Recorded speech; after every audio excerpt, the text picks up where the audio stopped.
بسم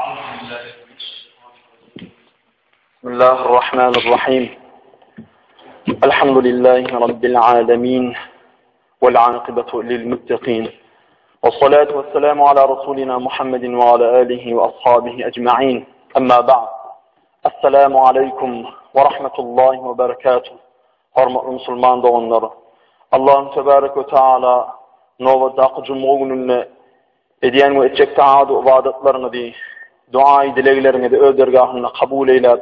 Kıyamet mahşer gününde rahmet bilen radi olup Peygamber aleyhissalatu vesselam'ın şefaatine nail eyleyen bennelerinden aylanırsın.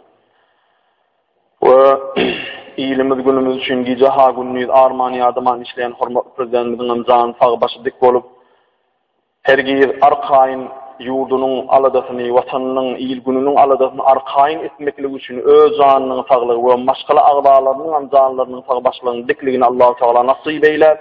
Her bir vatanı için, biz halkı için, iyi günü yurdu için ediyen işlerine Allah-u Teala revaslılığı, rahmeti, bereketi, rızkı eksiltmesine daim. Ve tanamayan ehli ümmet Muhammedi doğanlarımda, şu mescide cuma gününe gelecek doğanlarımda da, ehli Türkmen toprağının naqi mescidlerimde cuma namazı okuyan doğanlarımda, yerin yüzündeki ümmet Muhammedi doğanlarımda, hususan Beytullah'da ve Medine'de hac fardını yerine getirip öğren doğanlarımda da Allah Teala rahmet nazarına teredip, hem dua dileklerini kabul edip, müstecab edip, kalbindeki arzularını yetmekliği nasip eylesin. Elbette her bir müminin kalbindeki arzuyu ehl-i ümmet Muhammedi bilen bilelikte Resul-i Ekrem sallallahu aleyhi ve sellem'in yanına şefaatine nail olup ol server kainatın söymekliği uğradın Allah Teala'nın rahmetine duçar olup cennetine düşmeklüktir. Hemmâmi de nesip etsin. Hormatly Müslüman doğanlar, geçen cuma günümüzde Kur'an-ı Kerim okumaklığın fadileti ve onun sevapları var arada vaad edipdik. Bugünkü günde inşallah Allah Teala'nın köklüdüğünden nesip olsa şol vaadın devamını Kur'an-ı Kerim'in fadileti, okumaklığın sevapları, onun okuyanların ve ona hürmet koyanların faziletleri vaadda durmakçı inşallah hayırlanırsınız, önkülörden hayırlanayansınız deyip umid ediyoruz.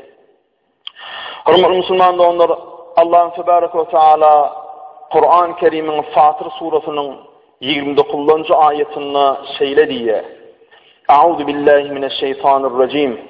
Bismillahirrahmanirrahim.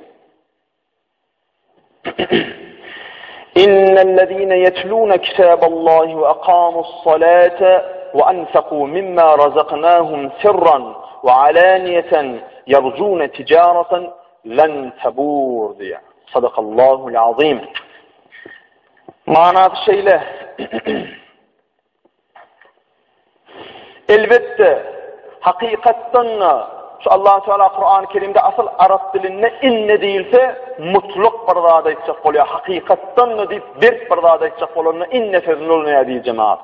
Şu ayette de inne sözü bilen başlaya elbette Allah Teala'nın kitabını tilavet ediyen, yani Kur'an-ı Kerim'i okuyan ve onu düşünen, namazın doğru berzay ediyen ve bizim onları rızkal edip veren zatlarımızdan gizli ve eşkar hayır ihsan ediyen adamlar geri fasık bulmayan, yani gitmeyen, almak satmakta, sevdada da, yani bu yollarda Allah-u Teala'nın merhametinden, rahmetinden umidgerdirler. Çünkü Allah onların rızklarını kamil edip verir ve öz fadlı kereminden onlara yine ziyada fiilaglar hem verir. Hakikatten Allah mağfiretlidir, rahimdardır ve bağışlayıcıdır ve ötü şükredicidir. Ötü şükredicidir diyeni bir benne ucuyipsiz bir sevap ediye Allah Teala şol azıcık sevaplığını qaramazdan sevabı iki katına veriyor. Bir adam ucuyipsiz bir sevap ediye Allah Teala rahmet bilen mağfiretinin çayagı olmadık Allah ucuyipsiz sevap edilen sevap hareketin karşılığında sansız sevapları veriyor deydiği şu. Ne diye cemaat? Kur'an-ı Kerim'in fadileti vardı. Geçen cumamızda diken ayetler ayettik. Bu da bir ayetlerin biri. Hazreti Ebu Hureyre radıyallahu anh öz hadisi rivayet edilen peygamberimizden rivayet edilen hadis-i şeriflerinde şeýle diýär. Peygamber aleyhissalatu vesselam'dan şeýle eşitdim. Yani haýsy bir adam Allah Teala bilen duşmokluğu arzu etse Allah Teala'nın ehlini hormatlasın diye. Yani haýsy bir adam Allah Teala bilen duşuşyp gelýän bolsa ol adam Kur'an ehlini hormatlasın diýdi şu. Yani Allah Teala'nın bilen kim duşuşyp Allah Teala'nın ehlini hormatlasın diye. Onda Hazret Abu Hurayra soraya: "Ya Resulallah, Allah Teala'nın hem ehli var mı?" Yani Allah ki ehli demek maşgala demek de yakıniyadi, feýuli goloy adamlar demek de Allah doğrulanak hiç bir adam özi hiç bir zatdan doğulmadı, onun maşgalası yok. Onun ehli diýdiň kim bolýar, onun ehli diýdiň näme bolýar diýenne Peygamberimiz sallallahu aleyhi ve sellem hawa bar onun ehli diýär. Ya Resulallah, olar kimler? Allah'ın ehli kim diýip soranny Peygamberimiz sallallahu aleyhi ve sellem şu jogap berýär: Allah Teala'nın ehli şu dünyadaki Kur'an-ı Kerim'i okuyanlardır. Eğer olun, kim olur silasa Allah Teala da olur silar ve olur cennet verir. Kim olur peselse, horlasa, silemasa Allah Teala da olur peseldir ve olur silemez, doğduğu salar olur diye. Ana, şonun için Kur'an-ı Kerim okuyan adamlara hele de Kur'an karileri var aralarımızda. Allah olurdan ve olurun ehlinden, rahmetinden ayırmasın. Kur'an kari, bizim halkımız dayiş var. Kur'an kari olsa, Kur'an kari olman şeyli Kur'an böyle okuyanımız fiileye, yani sol fiilemaklığı devam etmeli. Bolup biler, Kur'an okapta kari olup da veya Kur'an'ı güdül okuyan adam olup da bir yerde yalnızlık ediyen olup biler, yaşlık ediyen olup biler. Tokman alıp Kur'an okavam, kari olum, plan vaat ediyor deyip onun gıybasına başlamalı. Dua etmeli ya Rabbi, doğru yolunu hidayet eyle. Okuyan Kur'an'ı aykırı hareketlerden daş eyle deyip dua et. O Allah'ın dostu olsun geliyen olsa, sol bennani doğancuğum geldi gıradıydı, bir gırad çektiğanim, ona ayretince sen şu hareketlen bolana, şu hareketlen ayıp var doğancuğum deydi, onun ayıbını ört, onun gıybasını etmedi. Şunluk, son için gayrat edelim. Yine de Hazreti Ebu Hurayra radıyallahu anh Peygamber sallem'den şeyler rivayet ediyor.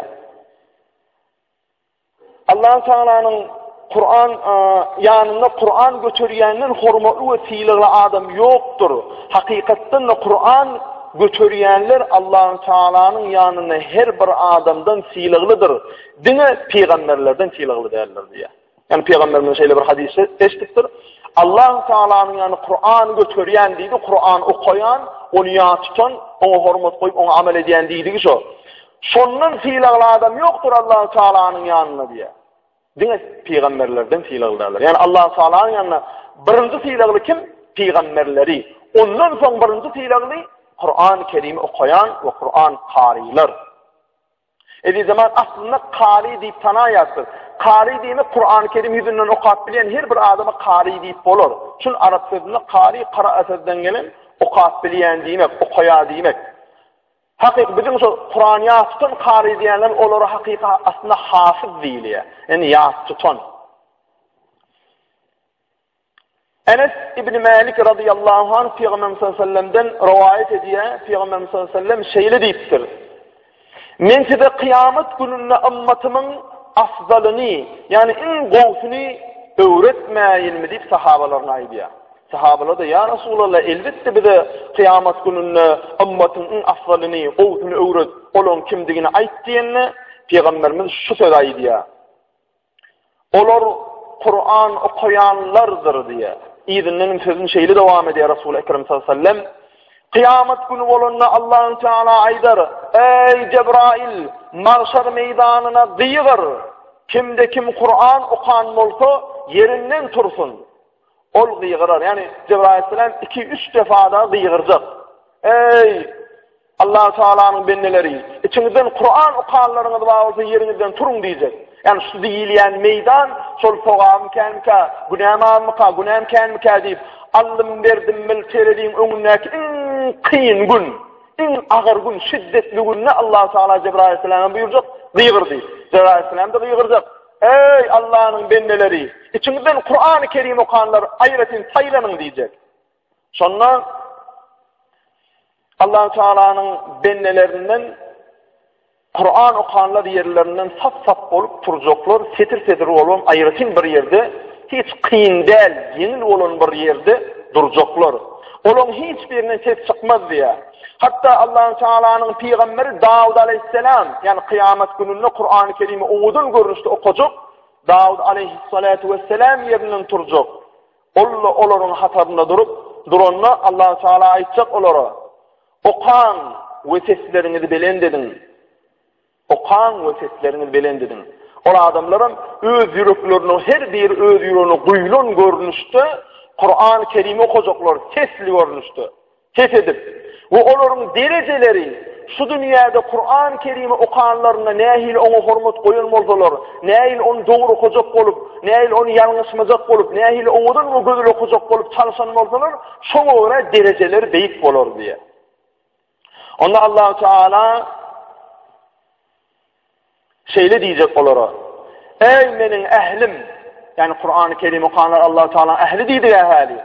Ey menin ehlim, gödüňüzde getirin bir yerde bir düşmanın içinde irber adamların yanına, irber adamlar gowadan üýsürende bir daýawyry olardan üstün çykýan biri içinden plan nişanlardan mutalaly.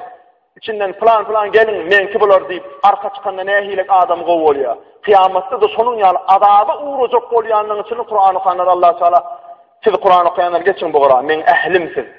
Ey menin ehlim diýip ýüzlenjek olara. Ey menin ehlim, dünya meydanında kimin size yaşlılık edenini bilýäňiz mi diýip sorajak. Yani olan ödünün yalkanmaklygynyň gurruny ýok. Ol iki usul yalkanjak olar. Olan ödüni Allah Teala sorajak. Ey Kur'an-ı Kerim okanlar, hafızlar, tarihler. Sizin şu mahşer meydanında köpeni oturanların içinde doğdu haya cennetedeki belli değerlerin içinde ağla oturanların içinde beynisi kaynağı oturanların içinde size ol beşin yalancıda yaxşılık edenlerden tanıyanlarınız var mı diye soracak diye. Onda o benneler hava ya Rabbi. Onların içinde meni silap, meni hormat edip, Kur'an koyanlığım için, Kur'an hafız olanlığım için meni hormatlat silanlar tanıyan diyecek. Onda Allah Teala olara mahşara barın, bak mahşara barın demek olur, ol mahşarda allım berdim mil yerde değil, olur bir yenilere o yerde. Barın mahşara barın diye, mahşarda adama mahşara barın demek neyine gerek? Yani ayrıtın özül Allah Teala bir kötünülmeyen bir yerde takılacak deydin şu. Barın mahşara barın, her bir tanıyan adımını da alın. Olur hem sizin bilen bilece cennete gider deyiptir. Şey deyip aytacak diye Allah Teala. Yani bu demek ne demek? Kur'an-ı Kerim'in hurmeti, fazileti, bihasat demek. Şonun için gayret edelim. Awwala özümüz okumaklı öğrenecek olayım. Ve okat bilmedik mi? Okuyanı hormat koyayım. O okulan wagtyny onu dinleyin ve onun manisini aydylyan wagtları dinlep, ona amal edelim. Sonra inşallah Allah Teala'nın rahmetine ve Peygamber Aleyhissalatu vesselam şefaatine duçar oluruz inşallah. Yine de Peygamberimiz sallallahu aleyhi ve sellem bir hadis-i şerifinde aytýar, Ma'raç gecesinde asmana çıkanımda Allah Teala'nın şeyle diyenini işittim diye. Yani Ma'raç çıkanına diye Allah Teala şeyle deydi diye Peygamberimiz. Ben şeyle bir söz işittim.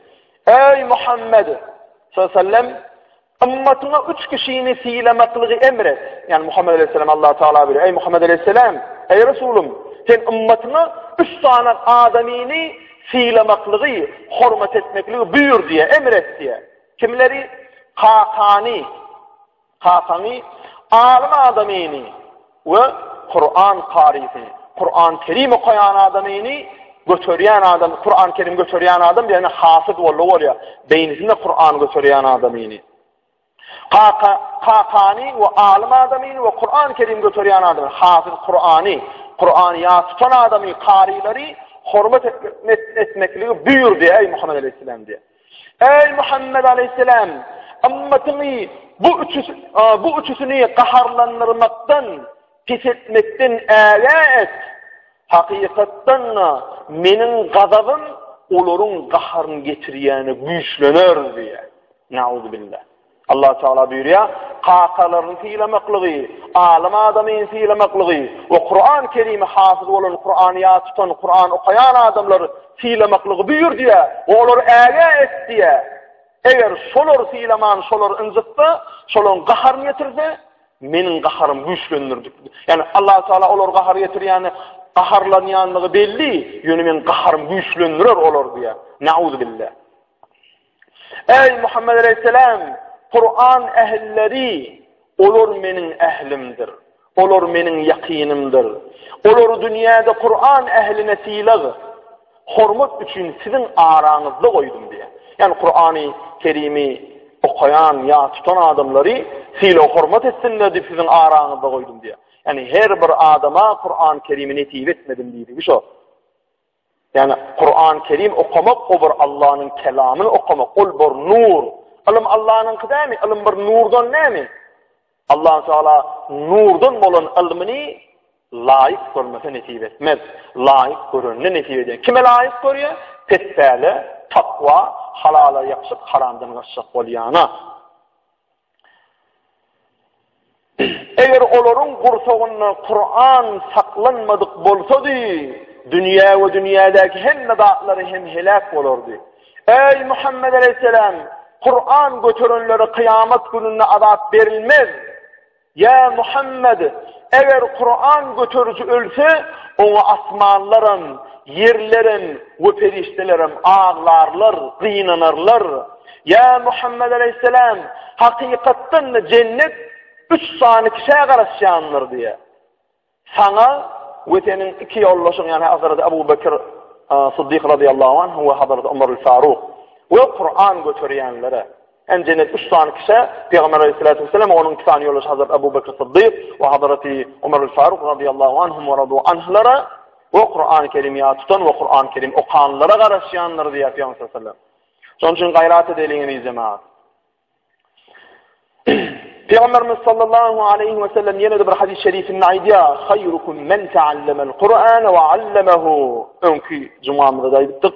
Sizin en hayırlıyınız Kur'an-ı Kerim okan ve onu okumaklığı öğredenimizdir diye.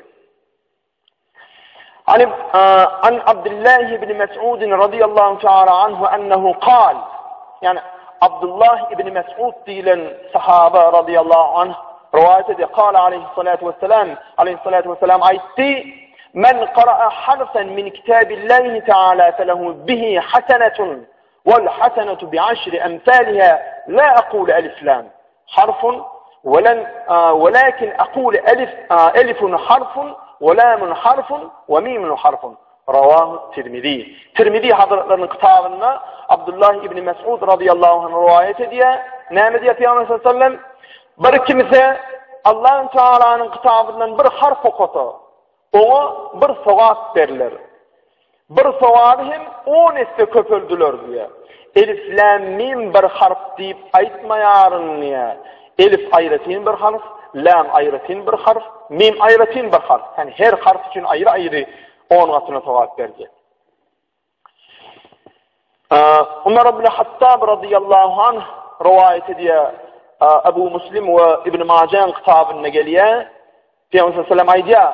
İnna Allah yerfa'u bihadal Kur'an aqwaman ve yad'u bihi ahirin. Yani hakikatten Allah Teala bir neçe kavmin derecesini şu Kur'an bilen götürür ve teseldir. Bu deydi haysi kavm Kur'an-ı Kerim'e dikkat etti. Kur'an-ı Kerim okudu ve amal etti. Şol kavmin derecesini beygildir ve haysi kavm Kur'an'a ehemmiyet vermese, Kur'an-ı Kerim okumasa, onu okuyanlara ve okulan vaktini ona hürmet etmese, ol milleti teseldir derecesini yok eder diye.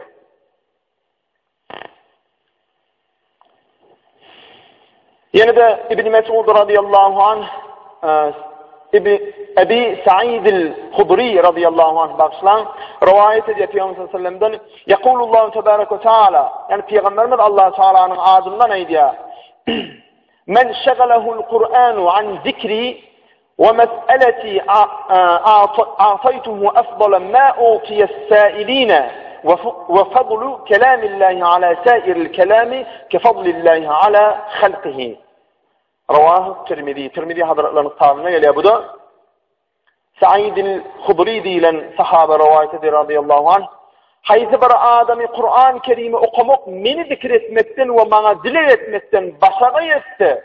Yani bir adam dile etmeklikten ve Kur'an-ı Kerim şeyle bir kan okuya dile etmek ve Allah Teala'nı tesbihleri zikretmeklikten başarı etti. Yani dile etmeni ve tesbih etmeni zikretmeni eli degen şeyle bir kan Kur'an okuyan bolsa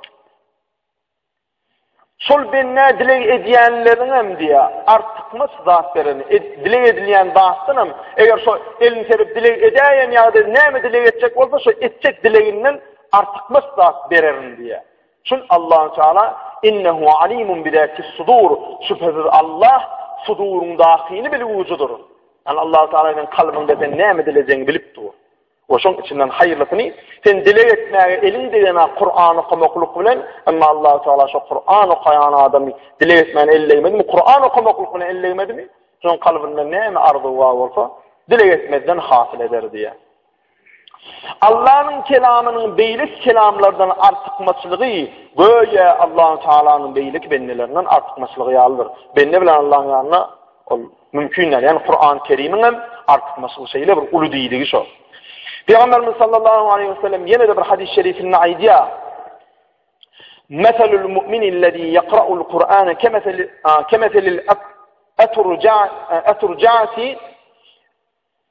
رِيحَهَا طِيبٌ وَتَعْمُهَا طِيبٌ وَمَثَلُ الْمُؤْمِنِ الَّذ۪ي لَا يَقْرَأُ الْقُرْآنِ كَمَثَلِ التَّمْرَةِ لَا رِيحَ لَهَا وَتَعْمُهَا طِيبٌ وَمَثَلُ الْفَاجِرِ الَّذ۪ي يَقْرَأُ الْقُرْآنَ كمثل الريحانة ريحها طيب وطعمها مر ومثل الفاجر الذي لا يقرأ القرآن كمثل الحنظلة طعمها مر ولا ريح لها diye. Yani Kur'an okuyan mümin yani Kur'an okuyan Müslüman adam iyisi govi tağamı tüyücü bir meyve yağlıdır diye. Kur'an okumayan mümin Kur'an-ı Kerim'i okumayan Müslüman adam iyisi yok, tağam tüyüzü bir meyve yağlıdır diye. Kur'an okuyan bozuk kimse göğe iyisi govi, tağamı adı dağlar yağlıdır. Yani Kur'an-ı Kerim'i koyan özde kâbir günah işleri ediye. Onu ola adam iyisi govudu, yani Kur'an okuyan'a bir muhteşem okuya, ama tağamı ağacı amali yok deydi de. Kur'an okumayan bozuk kimse olsa de tağamı ağacı ve iyisi yok, gök ölüm yağlıdır deyip Peygamber sallallahu aleyhi ve sellem. Hem iyitimiz gowy, hem tağımız tüyücü olacak olsa, Kur'an-ı Kerim'i okumalı, ona amel edecek olmalı. Yine de Peygamberimiz sallallahu aleyhi ve sellem hadis-i şerifinin aydiya, وَمَثَلُ الْجَلِيسِ الصَّالِحِ كَمَثَلِ صَاحِبِ الْمِسْكِ إِنْ لَمْ يُصِبْكَ مِنْهُ شَيْءٌ أَصَابَكَ رِيحُهُ وَمَثَلُ الْجَلِيسِ السُّوءِ كَمَثَلِ صَاحِبِ الْكِيرِ إن لم يصبك شيء من شروره أصابك من دخانه. Yani salih kimse bilen oturan adam yani Kur'an-ı Kerim okuyup Kur'an-ı Kerim'e amel eden bilen oturan adam atır satyan adam yağlıdır diye. Sana atır satmasa da onun iyisi sana yeter. Evet bozuk adam bilen oturan adam demirci adam bilen oturan yağlıdır diye. Sana onun şeri gelmese de onun tüssesi sana yeter diye. Yani Kur'an Allah Teala da Kur'an-ı Kerim'de ne diyor? Euzubillahimineşşeytanirracim. Kunu ma'as salihin ve kunu ma'as sadikin. Salihler bilen kalkın, salihler bilen yürüyen, salihler bilen bile olun ve sadıklar bilen bile olun. Salih ve sadık adamların yanından ayırmayın. Şolar bilen gelin, şolar bilen dost olun, şolun yanına olun hemişe deydi Allah Teala. Yani qadın yanısından qarası yok orada ervedin yanı olduğunu. Man bir erved sana da öğrediye. Ama yigidi dostundan sana diye. Qova adamların yanına olsan, ol adamla da şol qovulup geçiye diye. Yine de Peygamberimiz sallallahu aleyhi ve sellem öz hadis-i şeriflerine aydiya. İqra'ul Kur'an fe innehu ye'ti yevmel kıyameti şefi'an li ashabihi. Ebu Umame radıyallahu anh rivayet ediyor bu hadisi. Yani Kur'an-ı Kerim'i okan hakikatten ol eyelerine şefaatçi olur diye. Yani kimde kim Kur'an-ı Kerim'i okusa kıyamet mahşer gününde şol okan Kur'an-ı Kerim'i ona şefaatçi boljak. Onun yalkanmaklığına sebep boljak. Ruya an Abi Hurayra radıyallahu teala anhu ennehu قال. Yani Abu Hurayra radıyallahu anh rivayet ediyor bu hadisi. Uzunca bir hadis evi cemaat dikkat bilen dinleyen. Men neffese an mu'minin kurbeten min kurabid dünya nessallahu anhu kurbeten min kurabil ahireti. Yani Ebu Hurayra radıyallahu anh rivayet ediyor Peygamberimden eşittir. Peygamber sallallahu aleyhi ve sellem kimde kim bir müminin dünya aladalarından pul bilen veya kömeği bilen ya fikri bilen kovmaslahat vermeklik bilen bir kan gustasını ayırsa başka bir Müslüman doğanının Allah Teala şol benneden ahiret aladasından bir kan gustağını ayırar deyiptir. وَمَنْ يَسَّرَ عَلَى مُعْسِرٍ يَسَّرَ اللّٰهُ فِي الدُّنْيَا وَالْآخِرَةِ. Haydi bir adam bir garip kişiye yenillik etse, yani kimde kimin bir garip adamda algısı olsa, ya onun kâbirini geçmeklik bilen kâbirine de üns vermelik bilen şoňa yeňillik göretse diye. Allah Teala şol bennenin dünyada we ahirette işini anfad eder, yeňilder diye. وَمَنْ سَتَرَ مُسْلِمًا سَتَرَهُ اللّٰهُ تَعَالَى فِي الدُّنْيَا وَالْآخِرَةِ. Bir kimde bir müminin bir ayıbını örtse, bir ayıba olsa, onun bilyen olsa, başka yerde şol zikredilecek olsa, yok beyli değildir, o eyledir, beylidir deyip, bir adamın ayıbını örtse diye, onu maskara etmediği için, ayıbını açmadığı için, Allah Teala ol bennani şu dünyada da, o ahirette de, şol bennanin ayıbını örtür diye. Ayıpsızımız yok bir cemaat. Hemmemiz ayıplı, hemmemiz yanlışlı. Şoň üçin bir-birinin ayıbını açmalarla bir-birinin ayıbını örtüp, şu ayıp eden adamın ayıbının düzeltmekligini barıp özüne haýyş etmeli. Düzelmedimi Allah Teala'ga dua etmeli. Şu bizim gönüden gönü borcumuzdur ey cemaat. Hadis devam ediyor. Vallahu fi aunil abdi ma kana'l abdu fi auni ahihi'l muslimi. Allah Teala Müslüman doğunun kömeğine meşgul olan bennenin kömeği nedir? Eğer kimde kim bir Müslüman doğunun kömeği etmeklik bilen başka olsa Allah Teala da şoňa kömeği diýenler diye. Eğer benne Müslüman doğunun kömek berse Allah Teala da ol benne kömek berer. Ve men seleke tariqan yeltemisu fihi ilmen sehhelallahu bihi tariqan ila'l cenneti. Bir kimse bir yol bilen gitse, şol yolla ilim talep etse, tapawy ol dini ilim, dünyevi ilim, ahir ilim okumaklyk üçin yola gitse diye Allah Teala şol yol bilen cennete gitmegini ansad eder diye. Cennete gitmekliği ansad eder. Tinet kolan cemaat Musa aleyhissalatu vesselam da bir zatlar öwrenmeklik üçin Hadır aleyhissalatu vesselam'ın ýanyna ýürek gelerdi. Şoň üçin ilim okumaklyk üçin bir ýere gidip yol sökmeklik mustahap bolýar. Mustahap amallardan biri. وَمَا اجْتَمَعَ جَمَاعَةٌ فِي مَسْجِدٍ مِّنْ مَسَاجِدِ اللّٰهِ يَتْلُونَ كِتَابَ اللّٰهِ وَيَتَدَارَسُونَهُ بَيْنَهُمْ إِلَّا نَزَلَتْ عَلَيْهِمُ السَّكِينَةُ وَغَشِيَتْهُمُ الرَّحْمَةُ. Hayta bir cemaat Allah Teala'nın mescitlerine üyüşse, yani mescitlere cemaate gelse ve birbirlerine de yanlışlarını düzeltip birbirlerine bilyen gowdatlarının öwretse, öv aralarına ölüme öwrenlikleri bolýar da, olaryň üstüne sekinet iner diye. Sekinet diýeni cemaat şeýle bir melhem, şeýle bir ilham adamın kalbyny fogabyşy hüweslendirýär. Kâlımlarına aittir, sekinet bir periştedir deyiptir. Yani adamlar mescide üyüşüp birbirlerine, şu da şeyle bu da beylekeni, birbirine cennet, birbirine bilyen dağdın öwretse, mescitlere gelip ağzı birliği saklasa, cemaat namazına gelip, onu Allah Teala şöyle sekinet diyilen perişterini sonun yüreğine indirer, onun yüreğine haramlığı hüvesleniryen vesvesalar ayırlardı, fogabi şey hüvesleniryen dağıtlar ilham dörer deyiptir. Şunun için, mescitlerden vakt namazlarına cemaate gelmeklikten saklanmalılar dedi cemaat.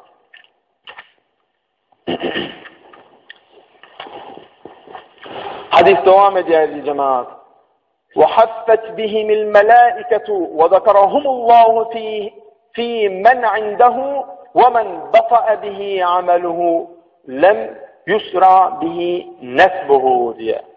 Perişteler olur örtür, yani olorun daşından toğar eder. Yani Kur'an okuyanların, birbirini bilen bazını öğrediyenlerin daşını örtör, daşını toğaf eder ferişteler diye. Olorun birbirini öğrediyen zatlarına beğenerler, o Kur'an okuyanı dinlerler. Kim Kur'an-ı Kerim okudu, ol ferişteler toğaf edip onu dinleyecekler, o olur bela afatlardan saklarlar. Olur bilen görüşürler ve olori hem ziyaret ederler. Allah Teala olori öz yanına yatlar diye.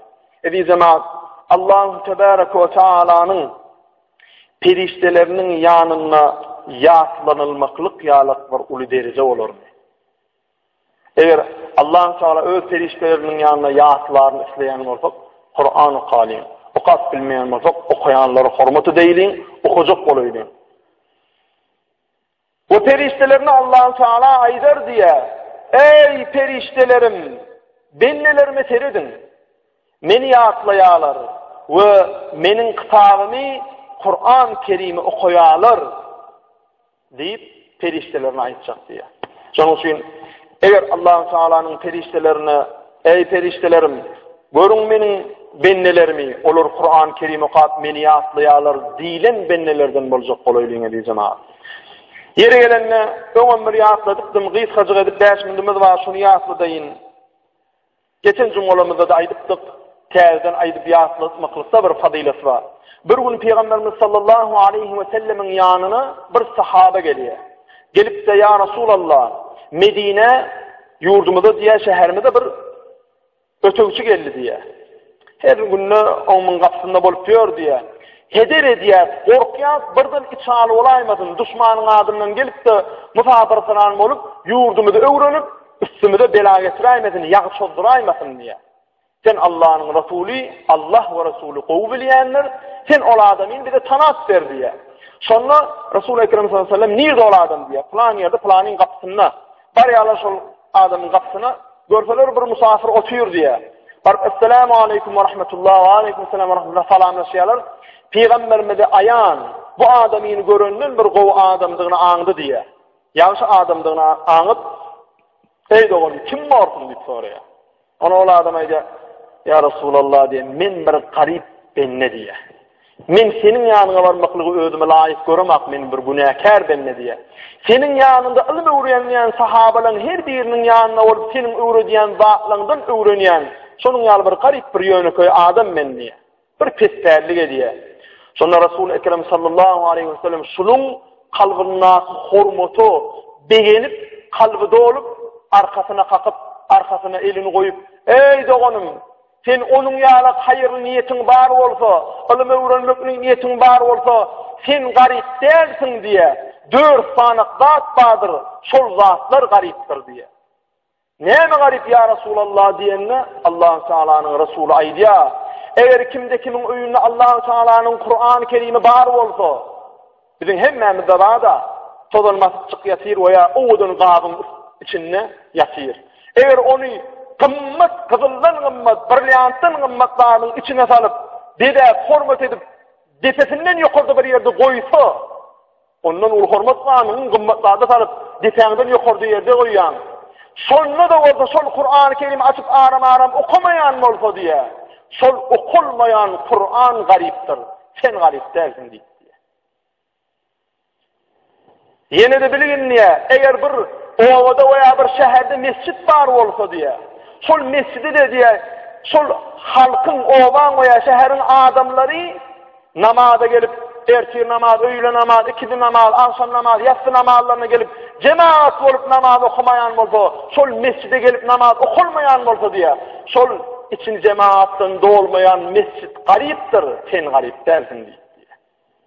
Ey de onun bilip koyun niye? Eğer bir ovada veya bir şehirde bir alim var olsa diye, Kur'an okuyanın hadislerini öğredi bilen, o düşünen alim var olsa diye, ol alimam adamları öğretecek oluyor, hiç kim onu dinlemeye, öğretecek oluyor, hiç kim onu dinlemeye, halal haram tanıtacak oluyor, hiç kim onu dinlemeye, sol dinlenilmeyen alim gariptir, sen garip dersin diye. Ey de onun bilip koy diye, eğer biri çağatı olup, ol çağatını yoğunu bar edip, iyidirip, içirip, giydirip, yetiştirse, ulunsa, hazır ete oyalandan soň bu adamın garrasa, en asada garra yağısı gelenine, sol azap edipcik yetiştiren çağatından hayır bolmadık, sol azap edip yetiştiren çağatından tilağı bolmadık, ene asa gariptir, sen garip dersin diye. Sonun için, ene asalarımı değil, alim ulamalarımı değil, ve mescitlerimi değil, o önümüzdeki kelam-ı şerif, Kur'an veya Kur'an'ı degişli veya ilim kitaplarını garip saklamalıyım. Kur'an okumakluk bilen onu bayıdaylı. Mescitleri, vakit namazı, cuma veya bayram veya tarava namazlarını değil, vakit namazlarını da mescitleri bayıdaylı. Ene asalarımız söyüp, alimlerimiz söyüp, olur dinlep, olur hormat koyup, olur bayıdaylı gibi cemaat. وآخر دعوانا أن الحمد لله رب العالمين وصلى الله تعالى على خير خلقه محمد وعلى آله وأصحابه أجمعين برحمتك يا أرحم الله جملة أمة محمد صلى الله عليه وسلم